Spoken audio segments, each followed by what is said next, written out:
Order. Peter Lamb to move the motion. Thank you very much, Mrs Harris. It's a pleasure to serve under your chairmanship, and I beg to move that this House has considered the potential merits of a new standard for vehicle headlight glare. I'm grateful for the opportunity to present this motion today. It is the first time that I've been successful in an application for a Westminster Hall debate, and I have to say I've been incredibly lucky with the coverage that I've received of it so far in the news. Although I suppose that I shouldn't be, really. This is an issue which has been raised with me by many constituents. Polling indicates that 80% of all drivers are concerned by headlight glare, and I'm sure that most members have at one time or another struggled to see the road because of the glare of oncoming headlights. I certainly have been. No one should deny the valuable role that headlights have to play in enabling people to drive safely. They enable drivers to see potential hazards and for other people to notice the vehicles in motion. It's for this reason that we are made to encourage cyclists to ensure that their bikes are properly illuminated at night. And I suspect the conversation around their lighting, and particularly the flashing light bulbs that they often have, should last for another day, or wait for another day. However, over recent years, the glare from headlights has begun to tip over from enhancing road safety to compromising it. On average, police are now called to 280 collisions and 6 fatal collisions each year, where headlight glare is cited as having played a role in causing the accident. Several factors have a role to play in driving this increase in headlight glare. There's poor alignment of headlights. That means that often car headlights are angled too high up in the road, and consequently the light enters into cabins. There's an increased adoption of cars of SUV style, which sit higher in the road, and again, as a result, the light is more likely to enter a car's cabin, and consequently have an impact upon those drivers. However, the most significant change has been the replacement of traditional halogen light bulbs with light-emitting diodes or LEDs. Led to a significant improvement upon halogen bulbs. They are far more energy efficient, they last for far longer, and they have the ability to both be brighter and better directed than traditional light bulbs.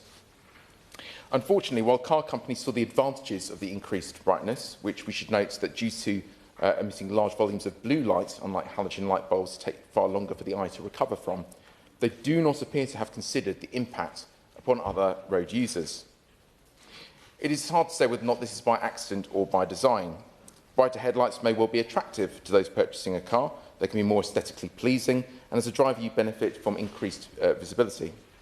But it all comes at the cost of other road users. The tension between conflicting interests of those living in this country sits at the heart of our politics, and it's our jobs as representatives to decide where that appropriate balance sits, curtailing the freedoms of some in order to protect the freedoms of others. And there are always going to be winners and losers. Fortunately for the government on this issue, the balance seems very clear. When 4 out of 5 drivers are telling us they're concerned about headlight glare, we know that the balance of freedoms in this country rests very clearly on one side.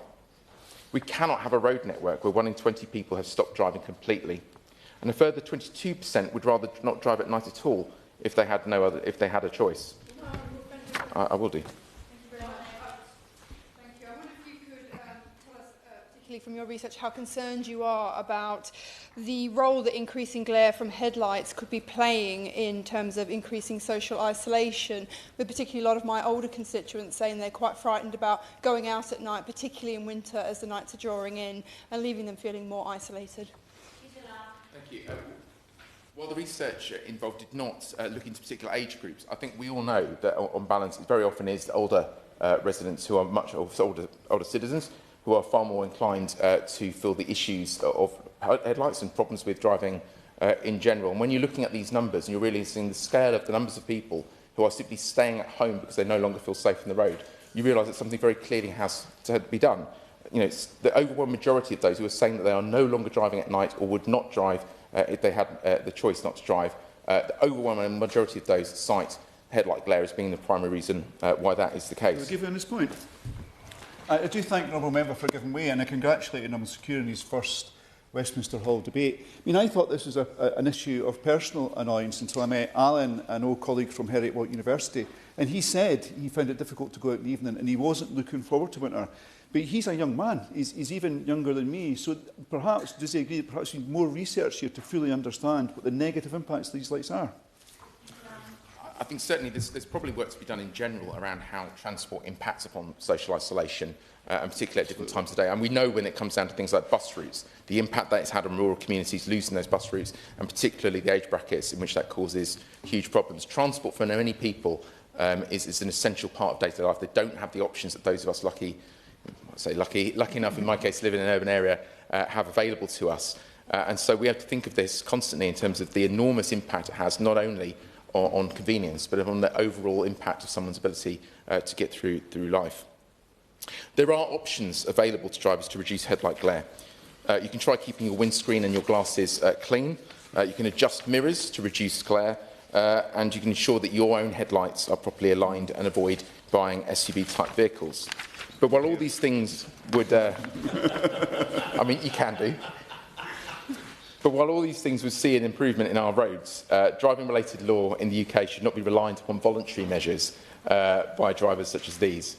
The law relating to driving begins from the starting point that every vehicle is a lethal object and that rigid rules are required to manage that risk. The track record of accidents stemming from headlight glare is now sufficiently clear that it is time for this to be recognised in law with a new standard to ensure that headlights in the United Kingdom do not exceed safe levels of brightness. I am glad that this is something that the Department for Transport appears to have recognised, with the Transport Research Laboratory having been commissioned last year to study the impact of headlight glare. Research which I understand was supposed to have been completed in the spring but has not yet been published. Despite this, there are positive noises, certainly in the press over recent days. The headlight glare will be addressed in part through the new road safety strategy. I very much hope that members can receive assurances from the Minister about this today, and this debate will help to maintain the pressure for action that our constituents deserve at the earliest opportunity. I beg to move the motion. Hear, hear. Well done. Can I remind members, if they do wish to speak, they need to bob so we can work out the timings. And the other thing I need to bring to your attention is we are expecting votes. So can please, colleagues, bear that in mind. But the question is that this House has considered the potential merits of a new standard for vehicle headlight glare. And I'm calling Dr Brian Matthew. Thank you very much indeed, Caroline Harris. It's an honour to serve under your chairship. Thanks also to the Honourable Member for Crawley for raising this important issue. The statistics are stark as bright light coming round the corner at night on a dark country road. The RAC tells us 4 in 5 drivers complain of bright vehicle lights on the road. 95% of drivers think that at least some headlights are too bright. 53% have been temporarily blinded while driving. 79% find it hard to tell when vehicles were indicating because of the bright lights.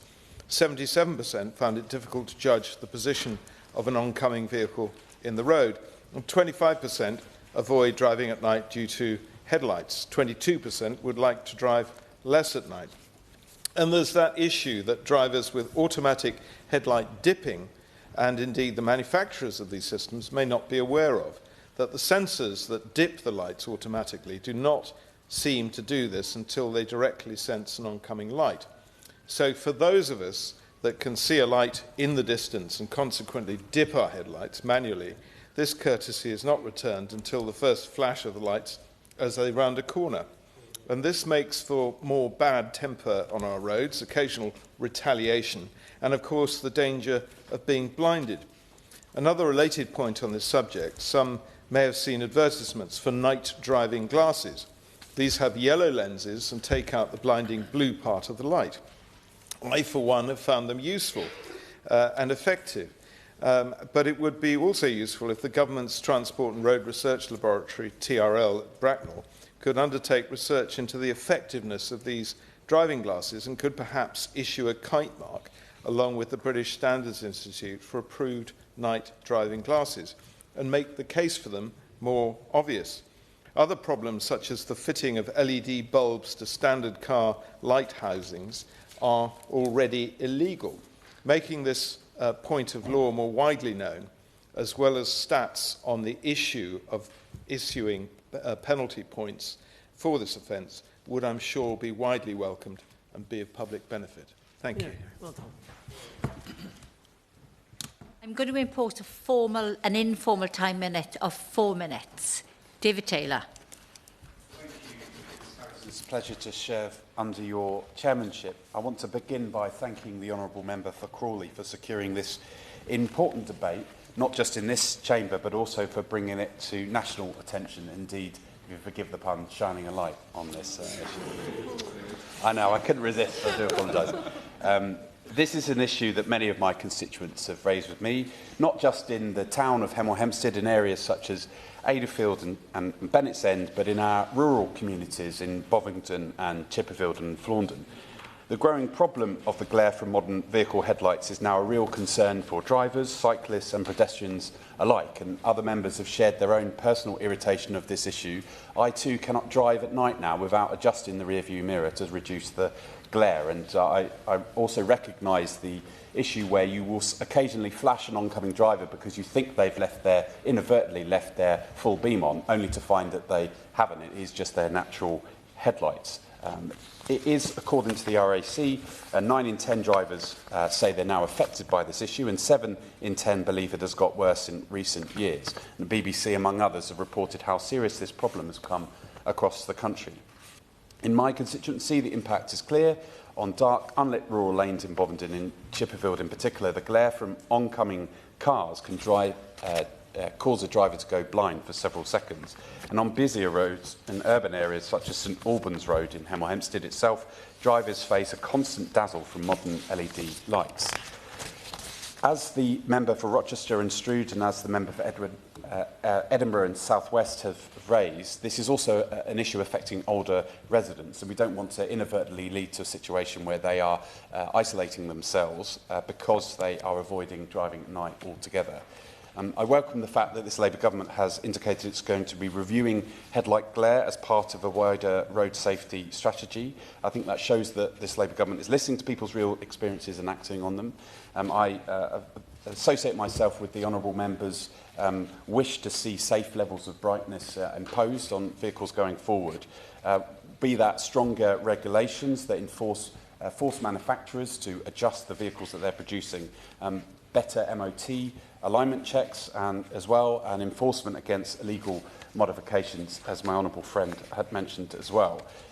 If we can make these headlights be forcefully dipped downwards, I think that will address some of the major issues, particularly with some increasing number of mini SUV vehicles on our roads.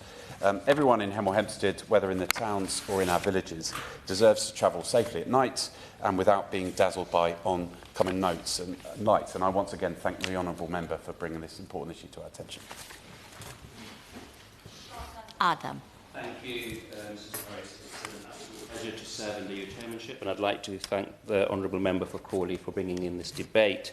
I must declare that I have a personal experience on this issue as a practising NHS optometrist, and I can speak with some clarity that it is an issue of great importance, a great concern and potentially significant consequences, because many of my patients have told me their utter despair when they want to drive at night, and some only take the keys out if it's in a real emergency, whilst others have abandoned it altogether, feeding into the narrative that elderly people in particular will not go shopping, will not go to the pharmacist to pick up medication, and loneliness that pursues and the problems that it creates. However, what I would like to also talk about are those that continue to drive despite knowing that night driving is really, really difficult for them, and that then becomes a matter of life and death, as some of the statistics bear out. As an optometrist, I only had anecdotal evidence, but for this debate, the research bores out, especially by the excellent work done by the College of Optometrists, the Association of Optometrists, and the RAC, amongst others. Look, it doesn't take an expert to know the link between eyesight and safety, not just for individuals, but for everyone who shares the road. And I just want to quickly focus on two intertwined challenges: the impact of modern car lighting, the lack of research around it, as has been mentioned by the honourable members, and the subsequent legislation around it, and also, Chair, the failure of our system to ensure drivers meet basic vision standards. Modern vehicles are brighter than ever. LED and xenon technologies have replaced many of the older halogen bulbs, which is much better, it's much brighter, it's more efficient, and provides better clarity on the roads for the driver. But unfortunately, the increased brightness comes at a cost. which is a rise in glare, dazzle for other road users. The RAC, drawing on government collision statistics, reported that since 2013, an average of 280 crashes per year in Britain have involved dazzling headlights as a contributing factor. And 6 of these crashes a year involve a loss of life, and campaigners believe that these figures could be a lot higher. The shift from halogen to LED, combined with higher headlight positioning because of SUV cars, is part of the problem. Experts at the Light and Health Research Centre at the Mount Sinai Hospital in New York have identified 3 factors driving the problems: the rise of taller vehicles, incorrect alignment of lights, and, as has been mentioned, the blue light of modern LED bulbs. Due to their shorter wavelength, they can potentially scatter more light in the eyes and is more uncomfortable than other light forms. No research, as far as we are aware, confirms that yellow-tinted lenses, statistically, there's been some anecdotal studies and very small-term studies, but nothing conclusive to show that it actually helps night driving.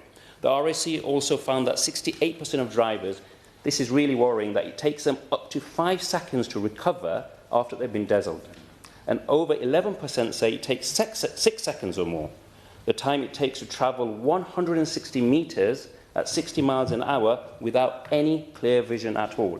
And this is worse when you have other eye health conditions like corneal opacities, the front of the eyes, cataracts, and macular degeneration problems, but also dirty windscreen and dirty lenses in your glasses.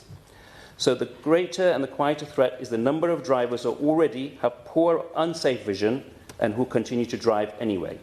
According to a study, statistics by Mortar in October 2024, 1 in 7 people know of a relative, a friend or a co-worker who believe is breaking the law by driving despite poor eyesight. Almost 30% of motorists admitted they would continue to drive even if they knew their vision was below the legal standards. And more than a quarter said they are worried about someone they know who drives despite having poor vision. These figures are deeply concerning. They reveal that our current self-referring system is failing, and many people either don't realise their vision has declined or choose to ignore it. Earlier this year, a coroner in Lancashire issued a prevention of future death report after a fatal crash caused by undiagnosed sight loss. So we need to change the legislation and have more research done on lighting. Thank you. Thank you very much, Mrs Harris. It's a pleasure to serve under your chairship, and I'd like to congratulate the Honourable Member for Crawley for securing this important debate. I've worked on this issue for some time now, and I'm really pleased to see the government picking it up. I'd like to thank the Minister for engaging with it following my written questions in March, my early day motion in April. I also want to thank Rod Dennis from the RAC and Denise Voon from the Royal College of Optometry for meeting with me about 6 months ago to discuss this in detail. Constituents have contacted me about the dazzling effect of modern car headlights and the disorientation and loss of confidence it causes when driving at night. This is particularly concerning in rural communities like those in Newton Abbot, where driving is essential for work, appointments and social contact, as we have heard. When people lose confidence behind the wheel, that can quickly become a cause of social isolation, especially amongst older residents. And it's delightful to see such a level of continuity and consistency across the House. We know that LED headlights can be up to 10 times brighter than traditional halogen bulbs, and that the glare they produce can lead to photostress recovery times of up to 30 to 60 seconds. That's a long time to be effectively driving blind. Of course, glare will always exist to some extent, but we can manage it by regulating brightness, colour, temperature and headlight height and angle, and by working with drivers, manufacturers and medical experts, we can make real improvements. From my own experience as a former non-executive director at the Department for Transport's Vehicle Certification Agency, I know how crucial type approvals are and manufacturing standards. Let's use that system to ensure new vehicles meet safe and consistent lighting standards.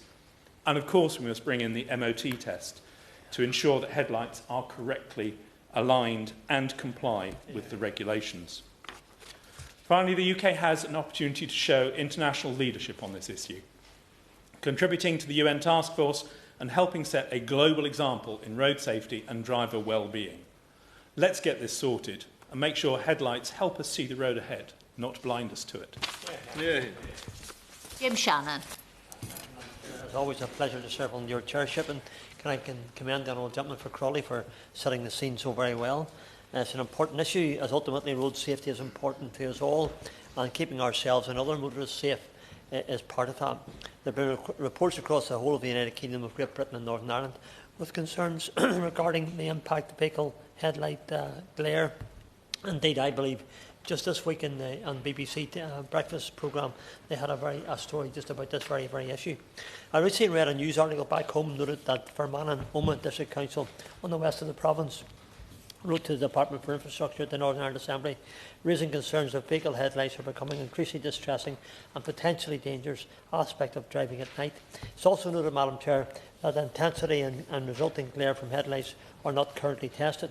And the Honourable Gentleman who spoke before me referred to the MOT test, and I think we really need to have that as part of the MOT test. Furthermore, Madam Chair, from experience living in rural areas, there are safety concerns regarding vehicle glare on roads leading down to my house, for example. I live in the Arch Peninsula, a very rural part of Strangford. There are minor and more major dips and hills. And I know at all these country roads at nights, some do flash their main beam on and off, and don't flash it on, and then don't turn it off perhaps when other cars approach. And there's no doubt that this is a significant impact on public safety. Not to mention that street light provision is next to nothing on these types of roads, so the spotlight glare of a headlight does not in any way increase safety. Indeed, it is a very opposite effect.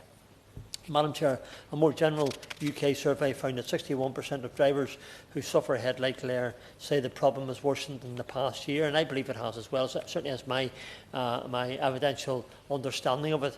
Some 26% that they try to reduce nighttime driving because of bright headlights, and if you're not sure of being safe on the road, then that would be the right thing to do.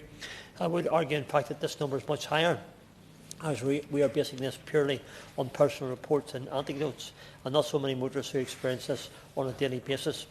It is evident that this is an issue affecting many constituencies, but those in rural ones like my constituency of Strangford, which are narrow and unlit, it means that beams and headlight glare will stand out even more, and as the Honourable Member for Leicester referred to, the 30 seconds or maybe 50 seconds afterwards when your eyes try to get adjusted again to, Madam Chair, what happens?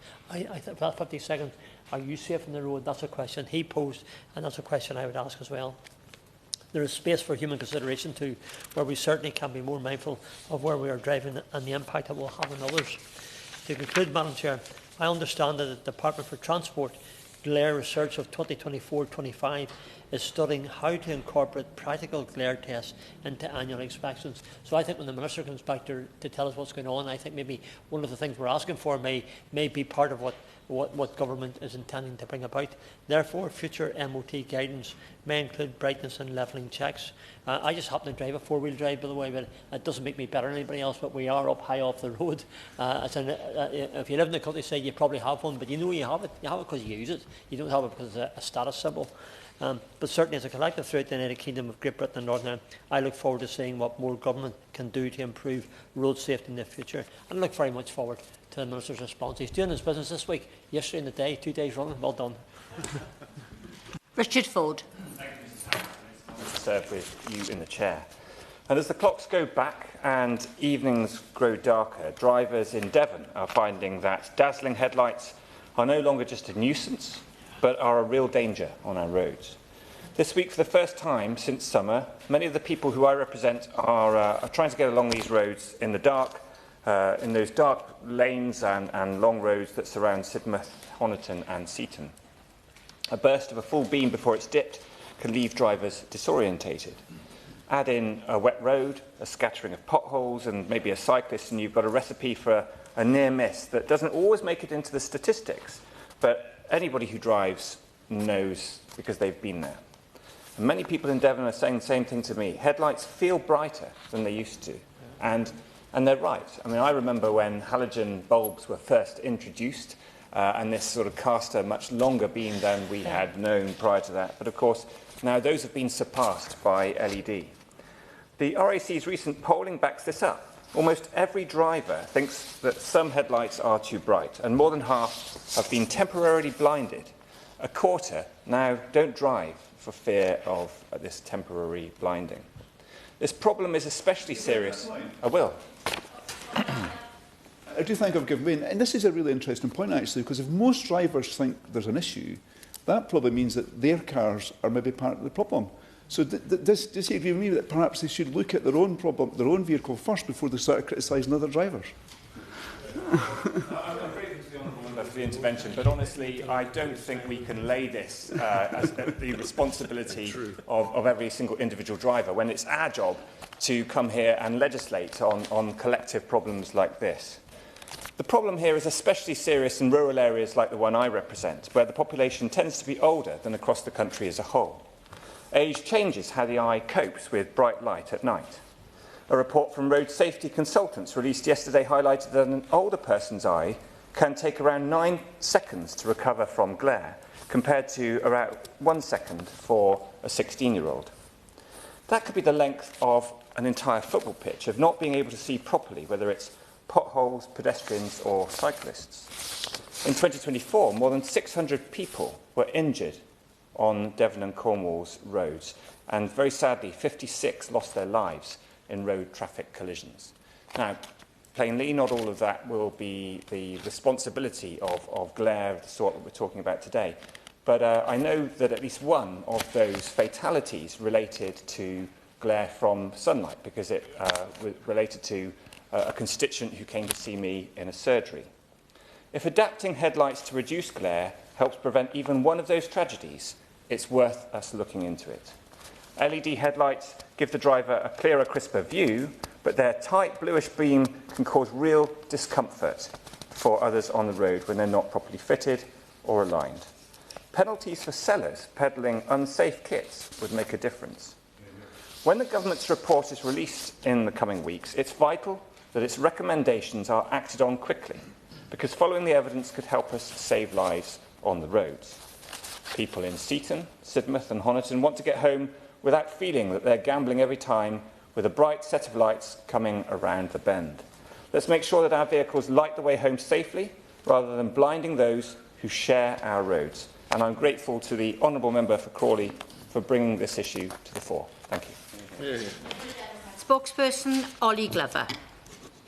Thank you, Mrs Harris. It is a pleasure to serve under your chairship. And can I join other honourable members in commending the Honourable Member for Crawley for bringing this very important topic to Westminster Hall, and indeed for his impressive efforts in getting media coverage before the debate has even occurred. And perhaps I might ask him at votes later for his tips on that, if he might be so generous, because I have not yet had quite such success hitherto. So it's very good to see. And he's quite right to talk about the fear of driving at night that this issue instills. And so he offers some good tips for mitigating the effects.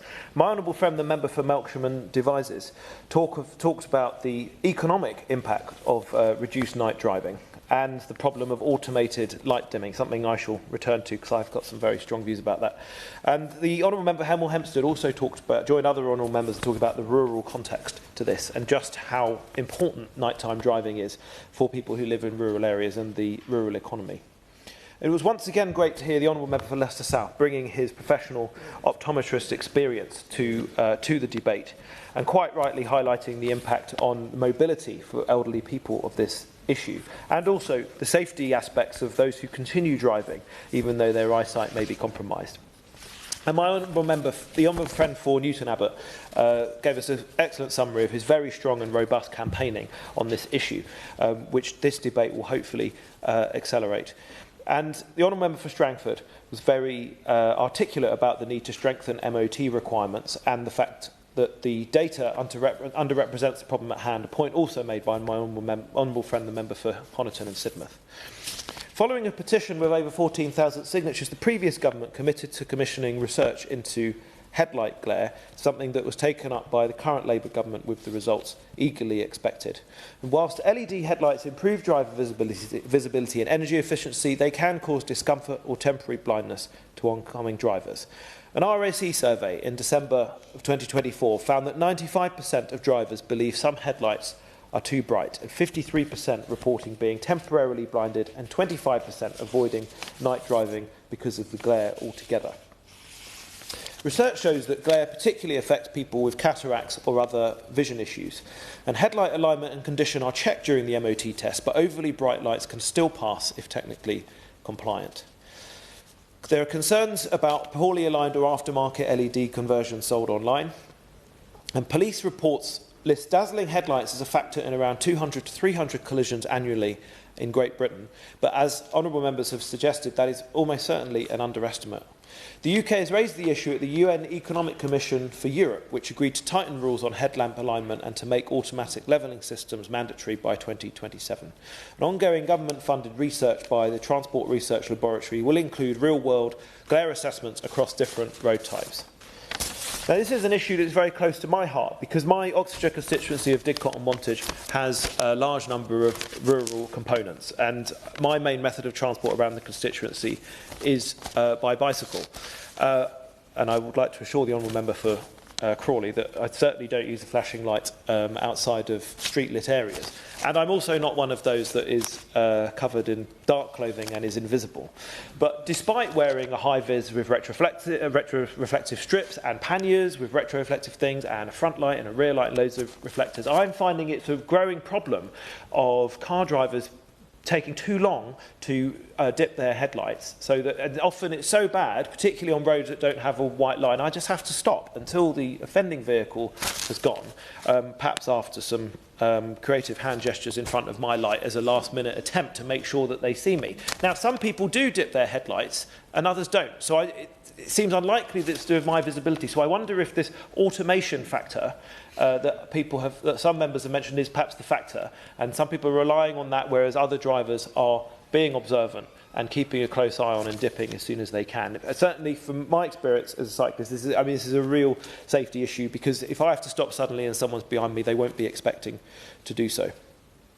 So we welcome the Department for Transport's decision to commission an independent review into headlight glare and urge the government to develop an updated road safety strategy which would include vehicle design, including lighting, in its scope. And I know that that is something that they are working on. We're deeply concerned that increasing reports that overly bright or poorly aligned LED headlights are causing discomfort, temporary blindness and heightened safety risks for other road users, including drivers, cyclists and pedestrians. And for all of those reasons, this debate is very welcome, and I look forward to hearing the Minister's response. Thank you, Mrs Harris. It's a pleasure to serve under your chairmanship. I'm grateful to the honourable member for Crawley for securing this debate. We have all heard from constituents who say they now avoid driving at night altogether because of dazzling headlights. The BBC has recently reported on this issue too, highlighting the frustration of drivers who say that modern lights, while more energy efficient and brighter, are simply too intense for oncoming road users. Drivers have spoken of being momentarily blinded by glare or feeling unable to judge distances and losing confidence behind the wheel. For many, that means avoiding nighttime journeys altogether. But this isn't just about comfort. It is about access and safety. When people tell us that they no longer drive at night because the glare hurts their eyes or makes them anxious, that represents lost freedom and independence, particularly for older drivers or those in rural areas like in my constituency of Mid-Buckinghamshire. The data supports those stories. According to the RAC's headlight glare study published in February this year, a quarter of drivers who have been dazzled by the headlights of oncoming vehicles now stay off the roads more at night. 61% of drivers said the problem is worse than it was a year ago, and 3/4 of those who are driving less say it's because other cars' headlights make the experience uncomfortable or more difficult. That matters, because glare does not just cause discomfort, it interferes, as I've said, with people's ability to process visual information quickly. Older drivers are particularly affected. The evidence shows that a 70-year-old's eyes can take 9 seconds to recover from glare, compared with about 1 second for a teenager. 9 seconds is a very long time to be effectively blinded while driving at any speed, let alone at national speed limits on a rural country lane. However, we should also be guided by the data on collisions. The Department for Transport's records show that the number of road traffic accidents in which dazzling headlights were recorded as a contributory factor has not risen sharply in recent years. The figures fluctuate from year to year, but do not indicate a dramatic upward trend. So while the statistical picture does not suggest that glare is causing more crashes, It does confirm what drivers have been telling all of us, that glare is making people feel less safe, and that is in itself a serious issue.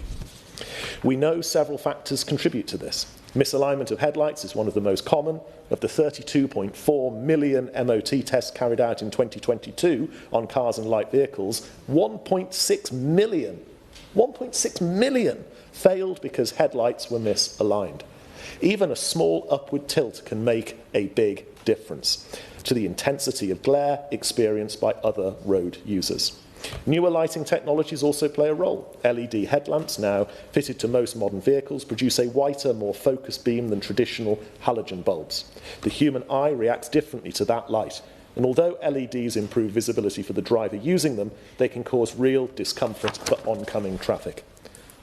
I also want to raise a related concern about glare from powerful bicycle and personal lights. Many drivers and pedestrians now report being dazzled by high-intensity LEDs that are poorly aligned or excessively bright. Some of these lights are designed for off-road use, yet are now being used on busy streets and shared spaces, creating unnecessary danger and discomfort for everyone else on the road. Some cyclists and runners even wear head-mounted lamps which can shine directly into the eyes of oncoming traffic or other road users. This isn't about stopping people being seen. Visibility is clearly vital, but it is about balance and consideration. It may be time for the government and the British Standards Institute to look at introducing clear standards for all lights used on the public highway, whether on a car, a bike or a person, to ensure they are properly focused, safe and considerate to others. And of course we have the problem of illegal retrofitting. Drivers replacing their halogen bulbs with cheap LED kits that are not compatible with the vehicle's design. These conversions are not road legal, they fail the MOT and they make glare far worse. The DVSA has increased surveillance to tackle this, but more needs to be done to stop the sale of unsafe aftermarket products online. The government has said that research into this is underway, but it was first announced by the previous Conservative administration in May 2024. That research, commissioned by the Department for Transport and undertaken by the Transport Research Laboratory, was meant to include real-world testing to examine how different lighting technologies, vehicle designs and driver characteristics affect glare. Yet here we are, more than a year later, and the findings have still not been published. So I would like to ask the Minister directly, when will this research be released and will the full findings be made public? Because until that happens, drivers will rightly question whether this issue is being taken seriously enough. It is also worth recognising the international progress made under the previous government, which raised the issue of dazzling headlights with the United Nations Economic Commission for Europe, which oversees global vehicle standards. In April 2023, that body agreed to tighten rules on headlamps, aiming to make automatic headlight levelling mandatory for new vehicles. That technology ensures that when a car is heavily loaded with passengers or luggage, the headlights automatically adjust downwards to avoid dazzling oncoming drivers. Those rules with tighter tolerances come into force in September 2027, and that is welcome progress. But of course, it only applies to new vehicles, and millions of older cars will remain on our roads for years and decades to come. So we should be asking what more can be done now to mitigate glare in the existing fleet of vehicles, whether that is tougher and better MOT checks, awareness campaigns, or proper headlight alignment, or encouraging wider adoption of adaptive headlight systems that dip automatically when other vehicles approach. There is a lot of evidence out here. This has been a good debate, but this is about balance, making sure headlights are bright enough to see, but not so bright that they blind. And it's about fairness, ensuring drivers of all ages, in all types of vehicles, can travel confidently and safely, whether it's noon or night. Minister Simon Blackwood. Thank you, and it's a pleasure to serve with you in the chair, Mrs Harris. Might I start by congratulating my honourable friend, the member for Crawley, on securing this debate about the potential merits of a new standard for headlight glare. I'm sure it would have not gone unnoticed that the UK has some of the safest roads in the world, but the effect of every death or injury on our roads is devastating for individuals and those families involved. I would like to make clear that this government treats road safety seriously. and is committed to reducing the numbers of those killed and injured on our roads. The Department is working to develop its road safety strategy, which will include a broad range of policies and will set out more detail in due course. More widely, the Department recognises the importance of the road network to many people's lives and to the economy, but we know that not everyone shares the same positive experience. Glare from headlamps is a perennial issue, as there is a compromise between providing illumination with sufficient intensity and distance to enable drivers to see and anticipate potential hazards and the propensity to cause glare for other road users. To strike the right balance, all vehicle headlamps are designed and tested to follow international standards developed under the United Nations to ensure that they are both bright enough to illuminate the road but don't unduly affect the vision of other road users. These standards define the beam pattern and include maximum and minimum light intensities. Nonetheless, we know that lots of people raise concerns about headlamp glare, and we're told that some drivers, as was mentioned earlier on, choose not to drive at night because of its effects, while police collision statistics do not indicate an increase in collisions caused by headlamp glare. Calls about this issue can lead to social isolation, which impacts negatively on people's well-being and their ability to undertake everyday tasks. My honourable friend particularly highlighted the impact on older residents. Obviously, we have an increasingly ageing population, and we have increasingly older drivers. As people do age, their eyes become more susceptible to glare due to changes in their photobiology of their eye. Better vehicle technology such as power-assisted steering, automatic transmission, improved braking and parking aids have made the driver task easier, and people are tending to drive for longer before surrendering their licence. The number of adults over 70 years old, I'll just finish this point now, over 70 years old in England holding a full car licence has actually increased by more than 50% over the last 10 years. I will give way. I agree wholeheartedly, better cars, and we are driving for longer, but does the Minister share my concern that the UK is the only country in Europe that allows people to hold a driving licence until the age of 70 without ever being required to take a sight test? So maybe we need a sight test at initial licence application, every 10-year renewal, and at every 3 years from the age of 70, because we are driving for much longer. We will always keep all these considerations under review, but as with anything, we will be evidence-led on the measures that we put in place in working with our international partners. Road users will have experienced discomfort from headlamp glare when driving, and from personal experience I know that is not pleasant. A few members raised headlight aim, and obviously this is checked in an MOT once a year through the MOT, and of course, during normal wear and tear, those headlights can become out of alignment. But I don't know if you're aware, Mrs. Harris, but the manual controls that many of us have on adjusting our headlight focusing there needs to be changed if you've got passengers in your back seats, or if you have luggage in the boot. Now, many members I've spoken to in advance of this didn't know that if they've got luggage in their boot or people in their back seat, that they should adjust their headlights. So there's more education, I think, to be done there. Over the years, the Department for Transport raised the issue at the United Nations. I know it was asked about the UK playing an international role. So the UN's International Expert Group on Vehicle Lighting, following lengthy and significant negotiations, proposals to amend headlight aiming rules were agreed in April 2023, together with requirements for mandatory automatic headlamp levelling, a system which automatically corrects the aim of the headlights based on the loading of the vehicle, for example. So going back to when passengers are sat in the back seat or there's luggage in the boot. These new requirements are expected to take effect, as was mentioned by others, in September 2027 to permit sufficient time for vehicle manufacturers to redesign their products and adapt the manufacturing process. Once implemented, these tougher requirements will help alleviate the number of cases where road users feel dazzled by vehicle headlamps. But there's still much to do and much that we do not know about the underlying causes. To address the lack of clear evidence into which factors are impacting on drivers, the Department of Transport commissioned the independent research in 2024 to better understand the root causes of the glare. Over several months, researchers gathered real-world glare data when driving at night using an instrumented vehicle and machine learning analysis tools to determine the main factors that influence glare. That work has recently been completed, and the final report is due to be published in the next week. As might be expected, the results indicated that road geometry, in combination with brightness, is a key factor in glare events. However, the second most important factor was identified to be vehicle type, suggesting certain vehicle characteristics may be contributing to problems of glare.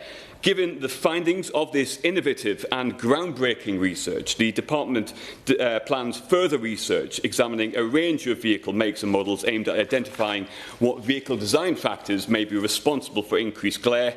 This can then be used to generate proposals for amendments to the International Vehicle Lighting Regulations at the United Nations. I shall. On that point, given that SUVs, which are generally large and higher cars and often have LED lights, now make up over half of new cars that are sold in the UK, and demand is growing, does he agree with me that it is really critical that this issue is addressed urgently by the government? I hear the comments of my member. I think, again, it's really important that we're evidence-led, hence the commissioning of further research to really drill down on the cause and effect there. In parallel, the Driver and Vehicle Standards Agency, which leads for the Department on market surveillance of vehicles and automotive components, has stepped up its activities to intercept the sale of illegal retrofit headlamp bulbs for on-road use, which we believe is one of the contributory factors. Anyone caught could face a fine of £1,000. The department is also an active member of Euro NCAP, Consumer Information Programme, which assesses a range of vehicle characteristics to determine a vehicle safety rating. Work is underway to develop a new vision protocol for 2029, which is planned to include an assessment of vehicle lighting systems to ensure they provide forward vision whilst minimising the risk of dazzle for some road users. To summarise, much has already been achieved, but we have listened and understood and understand that there's more that can and must be done. We'll continue to develop the evidence and work domestically and with our international partners to help ensure people feel able to drive at night without experiencing glare or dazzle. Thank you, Minister. To briefly wind up, Peter Lamb. Thank you very much, Mrs Harris. I'm very grateful for the time that we've been given today to have this debate, and I'm very grateful for all the members who've taken the time to come along today and to participate. I would like to thank the Minister for his response. We very much look forward to the publication of the existing research into this and for the research which is due to begin shortly. I very much hope that this can be completed promptly. There is a need for action on this. I think that's recognised right across the House. It is support amongst members to act, support amongst the public, the support amongst the press on this. Politically, I'd say this was something of an open goal, readily available to the government. Headlight glare is a risk to life. We know that from the figures now. It's putting real limits on people's freedom to be able to go out and exercise the desire to go places at night. And it's beyond time that we finally put an end to it by introducing a new standard, which I very much hope will be forthcoming on the basis of this research. Thank you very much. This House has considered the potential merits of a new standard for vehicle headlight glare. As many of that opinions say aye. Aye. Of the contrary, no. I think the ayes have it. The ayes have it. Order, order. This sit-in stands adjourned. We've done it without vote.